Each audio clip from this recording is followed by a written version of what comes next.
అందరికీ నమస్కారమండి. Welcome to my channel. దేశవ్యాప్తంగా ఉన్న రైతన్నలందరికీ కూడా కేంద్ర ప్రభుత్వం మరొక శుభవార్త అయితే చెప్పిందండి. ప్రస్తుతం మనకి 18 విడతల కింద పీఎం కిసాన్ పథకం సంబంధించి నిధులనేవైతే విడుదల చేసుకుంటూ వచ్చింది కదా! అయితే ఇప్పుడు మనకి 19వ విడత కింద గాను మనకి నిధులనేవైతే విడుదల చేయబోతుందండి.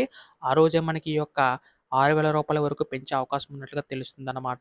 అయితే మనకి ఈ యొక్క 6,000 ప్రస్తుతం ఇస్తున్న దాన్ని ఎంతవరకు పెంచుతారు?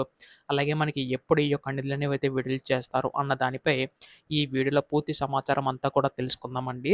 సో, పీఎం కిసాన్ సోదరులు ఎవరైతే ఉంటారో వారందరూ కూడా ఆ వీడియోనైతే చివరి వరకు అయితే చూడండి. అంతకంటే ముందు చాలామంది వీడియోనైతే చూస్తున్నారు కానీ సబ్స్క్రైబ్ చేసుకోవడం లేదు. మీరు గనక సబ్స్క్రైబ్ చేసుకుంటే నేను పెట్టే ప్రతి చిన్న లేటెస్ట్ అప్డేట్ కూడా మీరు ఎప్పటికప్పుడు మిస్ కాకుండా తెలుసుకోగలుగుతారండి. అందుకోసం వెంటనే ఛానల్‌నైతే సబ్స్క్రైబ్ చేసుకోండి. అలాగే వీడియోకైతే లైక్ చేయండి. దీని ద్వారా మరికొంతమందికి సమాచారం అయితే అందుతుంది. ఇంకా ఆలస్యం చేయకుండా వీడియోలోకైతే వెళ్ళిపోదాం. సో, ప్రస్తుతం మనకిక్కడ పీఎం కిసాన్ పథకం సంబంధించి గాను ప్రతి ఏటా కూడా మనకి రూ. 6,000 జమ చేస్తూ వచ్చింది గదండీ! కేంద్ర ప్రభుత్వం అయితే. ఇప్పటి వరకు కూడా 2019లో ప్రారంభమైన ఈ పథకం మనకి 18 విడతల కింద నిధులనేవైతే విడుదల చేసుకుంటూ వచ్చిందనమాట.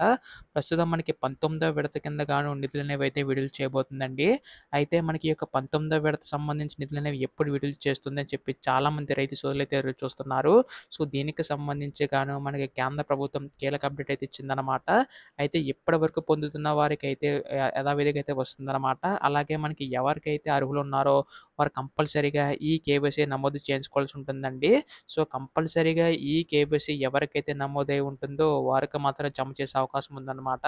అలాగే ఎన్‌పీసీఎల్ఎం కూడా కంపల్సరీగా చేయించుకోవాల్సి ఉంటుంది. దీని ద్వారా ఏంటంటే మనకి కేంద్ర ప్రభుత్వం దగ్గర నుంచి ఏ నిధులు విడుదల చేసినా కానీ మీకు ఎటువంటి అడ్డంకి లేకుండా అయితే జమ అవుతాయనమాట.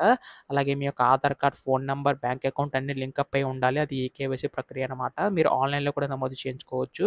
అయితే ప్రస్తుతం దీనికి సంబంధించి గాను మనకి ఈ యొక్క రూ. 6,000 అనేవైతే జమ చేయడానికి సిద్ధమైనట్టుగా తెలుస్తుందనమాట. అంటే మనకి ప్రతి ఏటా కూడా రూ. 6,000 జమ చేస్తూ వస్తుందని చెప్పి కేంద్ర ప్రభుత్వం హామీ అయితే ఇవ్వడం అయితే జరిగింది కదండీ! అయితే ఇప్పుడు మనకి విడతల వారీగా 2,000 ఒకసారి, 2,000 ఒకసారి, 2,000 ఒకసారి జమ చేయాలండి. అయితే మనకి 18 విడతల కింద మనకి ఈ సంవత్సరం మనకి రూ. 4,000 జమ చేసింది.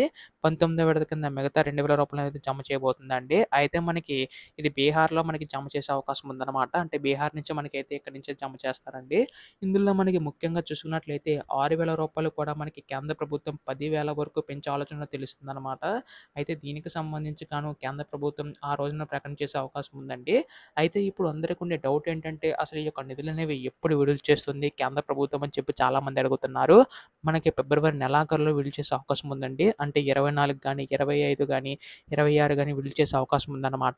దీనికి సంబంధించి గాను కేంద్ర ప్రభుత్వం నిధులు కేటాయించి దాదాపుగా 9,500,00,000 మంది రైతన్నలకు ఈ పథకం ద్వారా లబ్ధి చేకూరుతుందండి. ఇదొక గొప్ప శుభవార్తనే చెప్పాలి. చాలా మందికైతే ఎదురు చూస్తున్నారు. భూమి కలిగిన ప్రతి ఒక్కరికి కూడా పీఎం కిసాన్ పథకం ద్వారా చాలా మందికైతే మేలు జరగబోతుందండి. ఇదొక గొప్ప శుభవార్తనే చెప్పాలి. అయితే ప్రస్తుతం దీనికి సంబంధించి గాను ఈ అప్డేట్ అయితే రావడం అయితే జరిగిందండి. మిగతా అప్డేట్స్ కూడా మీరు ఎప్పటికప్పుడు మిస్ కాకుండా తెలుసుకోవాలనుకుంటే మాత్రం దయచేసి ఛానెల్ అయితే సబ్స్క్రైబ్ చేసుకోండి. ధన్యవాదములు. జై హింద్.